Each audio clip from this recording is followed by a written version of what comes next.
guys, and welcome back. I thought today we'll be focusing on back and mobility around the back. So join me down on the mat, lying down on your belly.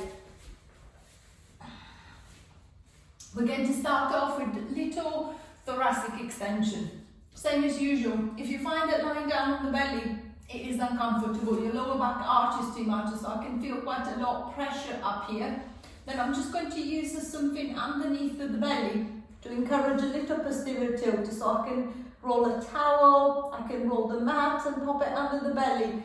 Think of it lengthening through that lumbar spine. So I'm trying to open up, not close, and not squash, not compress.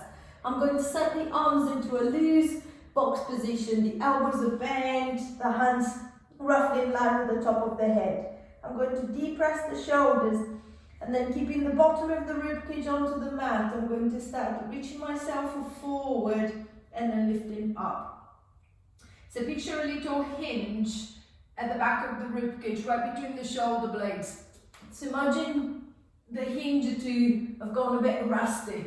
So what I'm trying to do is trying to mobilize it, trying to create movement into it, see if I can try and get it going again. So notice if the movement is coming from your thoracic spine, so from your upper back or from the lower back. The tendency if the upper back is stiff is to kind of like lift everything in one block. So I can't take the arms away off the ground, or I have to use my lower back to load that lift. Think of keeping the arms nice and light, as in a minute I'm going to take them off the floor anywhere. So I'm going to try and get into that little extension. And then I'm going to start loading. So I'm going to extend my way up. And then as I get to the top of the extension, I'm just going to peel away the arms and making sure that as the arms come away from the ground, it doesn't feel as if I'm suddenly stiffening up. So you should be feeling a nicer, smoother transition. Then I'm going to ease everything down. And then I'm going to try again. So I'm going to extend my way up, and then I'm just going to smoothly take the arms away, and then I'm just going to release back down again. 3, and then coming back, and then playing with the breath. There is not a right or wrong way. It's whatever works for you. Everybody's different. So see if I can maybe try and inhale my way up. Exhale the arms, and then release my way down. Inhale up. Exhale the arms, and then releasing my way down again. Or maybe try to exhale your way up. Inhale the arms, and then releasing down. So just finding a pattern that works for you. See what creates less pressure through your lower back, less effort through the upper body, and then see if you can stick to that breath. Notice the legs, are they stiffening? Can I keep them relaxed? I'm going to try one last time. So I'm going to extend up, and then let the arms float away from the mat. I'm going to release my way down, giving the shoulders a little bit of a roll, pushing up onto the hands and knees. I'm going to go into little cat. Sending the ribcage up and towards the ceiling. I'm going to round the back, separating the shoulders, releasing, reversing if you want, if you can. And then I'm going to go into flexion again. 2,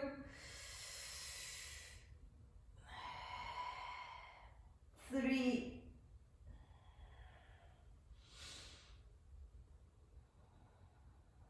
4,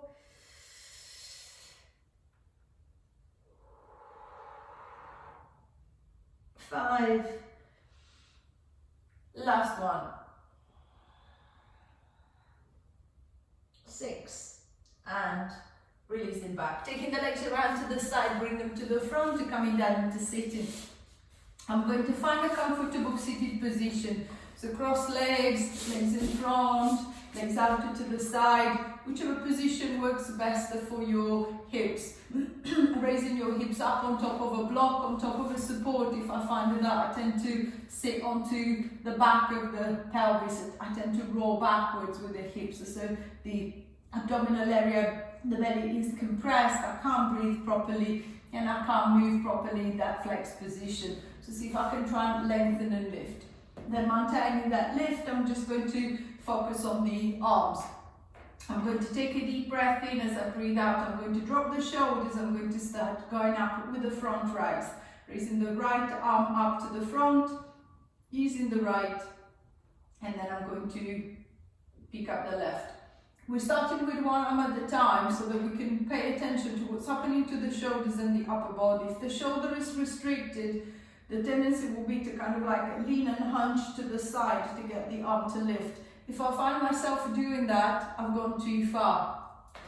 So keeping the movement a little bit smaller, keeping the lift just a little bit shorter, and then see if I can think of the arm literally dropping into the shoulder socket. So the neck feels relaxed, I can turn the head, the back is still upright, I'm not leaning, I'm not shrugging, I'm not stiffening. Then I'm going to ease that arm, and then I'm going to try and pick up the other. So without forcing the movement, it could be a very little lift, it could be a big lift, it's whatever it is. It doesn't really matter the size of the movement, it's the quality of the movement that we want.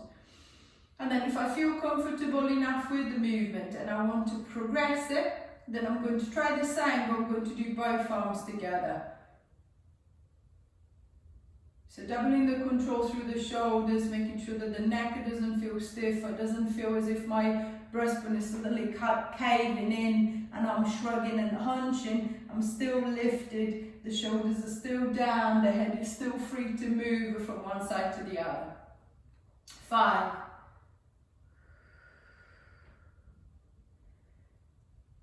4,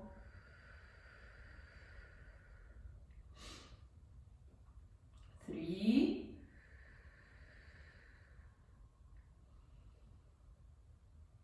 2,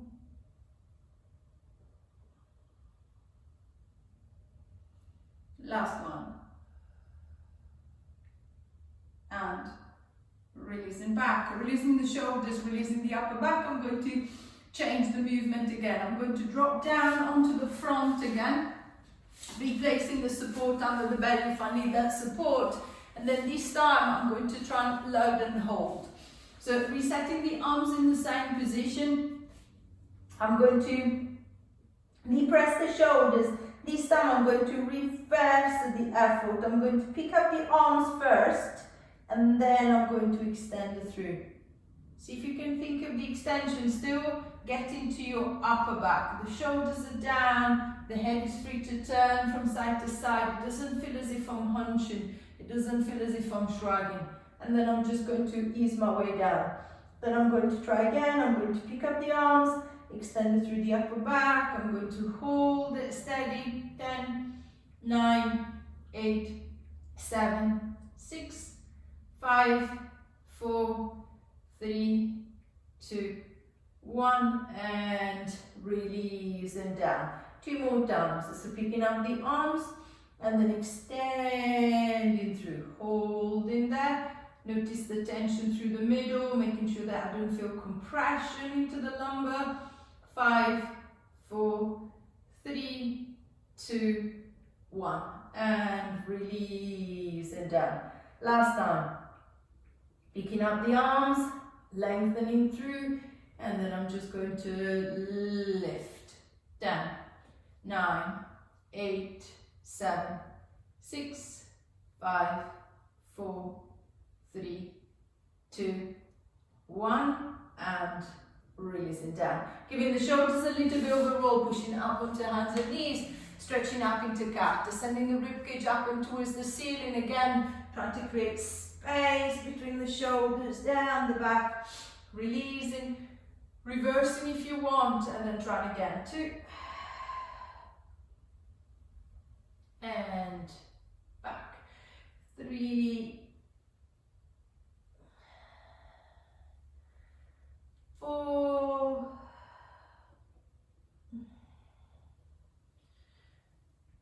Last one.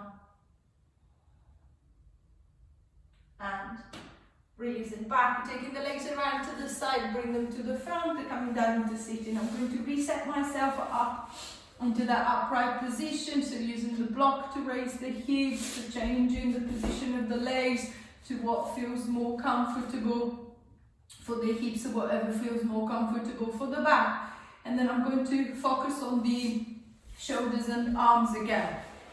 So I've got that front raise. I'm going to play with that front raise. So I'm going to take a deep breath in. As I breathe out, I'm going to take the arms up to the front as high as I feel comfortable. Then from there, I'm just going to pull the elbows down into the side of the waist. Think of yourself like a big W. So if your back was against the wall, I'm trying to get the back of my hands onto the wall too. Not the elbows, the back of the hands. Then from that W, I'm just going to extend out into a nice sharp V. The shoulders are still down, and then I'm going to try and close that V as much as I can into a big capital I. Then I'm going to drop down into the W again. I'm going to open out into that V, and then close into that I. And then W, V, I. So the neck feels loose, as if you can picture the tension between the shoulder blades in the middle of the back. So lats, traps, mid-traps, all working together to create the 3 different positions. 3,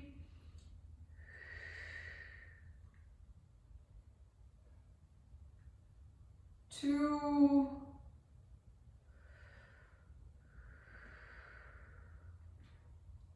last one, and releasing down, releasing the shoulders, relaxing the upper back, just a little bit more control through the shoulder girdle, control through the arms. I'm going to see if I can bring the 2 parts of the movements together, so the arms and the back extension. So taking the legs to the side, I'm going to drop myself down onto the belly, putting the support under the abdomen if I need that support, and then I'm just going to drop down onto the front, bending the elbows, relaxing the arms. I'm going to extend my way up, hold that lift. I'm going to pick up the arms, and then I'm going to pull down into that W. Imagine to be taking your elbows towards your hips. Think of the hands are just a fraction higher than the elbows, so active through the shoulders, but making sure that I'm not internally rotating, so I'm not pushing the shoulders into the back of the head. I'm trying to keep them down. Then I'm going to extend out into that big V, and then I'm going to try and close forward into that I. Then I'm going to pull back into the W, go out into that V, and then close it together into that I. 3, V, I, 2, V, I, 1, V, I, and then I'm going to ease myself all the way back, giving the shoulders a little bit of a roll. I can feel hopefully that connection all the way across to the middle of the back. I'm going to see if I can play the connection a slightly different way again. So pushing up onto your hands and knees, I'm going to stretch up into cat, so easing any tension from the back of the rib cage. Playing with your cat, just trying to take you side to side, see if I can find a better stretch. 3, 2, last one, and releasing back. Taking the legs around to the side, bring them to the front, coming down into sitting. I'm going to grab hold of my band, and then setting the legs in front of me, sitting on a riser to make sure that my hips are nice and upright. I'm going to set the band nice and flat against the soles of the feet. Keeping the legs straight if I've got the flexibility through the hamstrings, so bending the knees if I find that my hamstrings are a bit too tight. If I straighten up the legs, they will pull me into that flex position, they will pull me down. I want to be able to lift.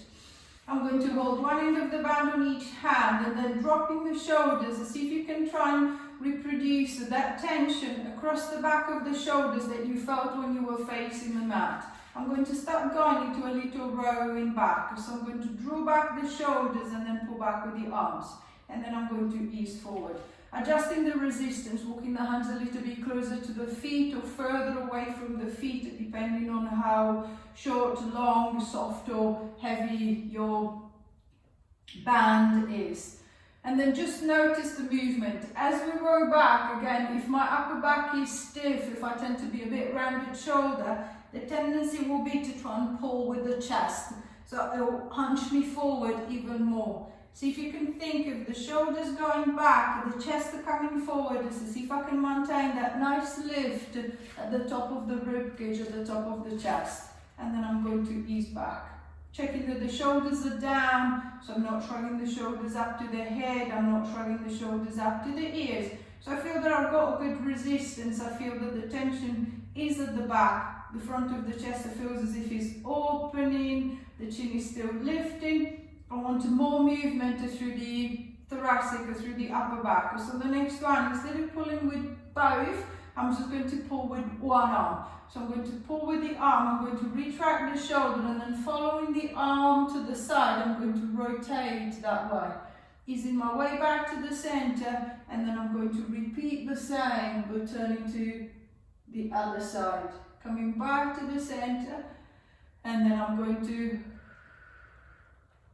rotate the other way. So maintaining that movement going with the corner of your eye without dropping the chin, without dropping the head. See if you can look at the shoulder. Can you make sure that the shoulder doesn't look as if it's coming around and up to the head? Can I keep the shoulder back or can I keep the shoulder down as I rotate? So can I maintain the connection at the back of the shoulders into the middle of the back? 6.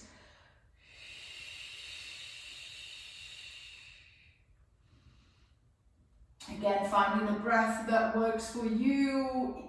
It's easier to exhale as you rotate out, as you're squeezing the air out of the lungs. It makes it easier to exhale as I turn out and inhale as I come back.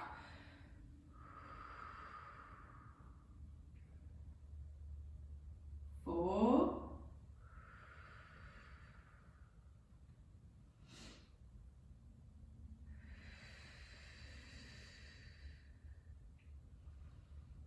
3.